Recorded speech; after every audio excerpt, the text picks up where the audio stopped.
वडिलांनी त्यांच्या नावावर असलेली वडिलोपार्जित जमीन एकाच मुलीच्या नावाने मुलाच्या नावाने बक्षीसपत्रक केले असल्यास कोणता दावा दाखल करावा लागतो? नमस्कार, मी आपला वकील मित्र विशाल गावडे. चला तर मग कायद्याचं म्हणजे तुमच्या फायद्याचं बोलूया. जेव्हा एखादी मिळकत ही वडिलोपार्जित असते, त्या मिळकतीमध्ये ज्यांच्या उतार्यावर नाव आहे ती व्यक्ती, त्याच पत्नी, मुले मुली या सर्वांचा समान हिस्सा असतात.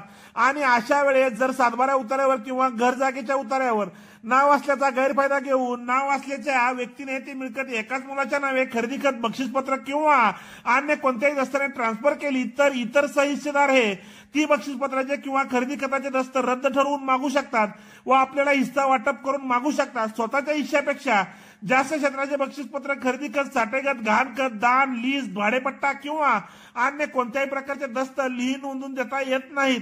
सातबाऱ्याच्या उतार्यावर नाव आहे म्हणजे तीच व्यक्ती त्या संपूर्ण मिळकतीचा मालक असते असा ग्रह करून असे बरेचसे व्यवहार करतो. परंतु त्या मिळकतीमध्ये कोणकोणाचे हिस्से आहेत हे जरूर पाहावे व मिळकतीचा व्यवहार करताना ज्यांचे कायदेशीर हिस्से आहेत त्यांनाही दस्तामध्ये मान्यता देणार म्हणून समाविष्ट करावे, म्हणजे भविष्य काळात कोर्ट कचेरी टाळता येईल. व्हिडिओ आवडल्यास व्हिडिओला शेअर करा व कोर्ट कचेरी या युट्यूब चॅनलला सबस्क्राईब करा.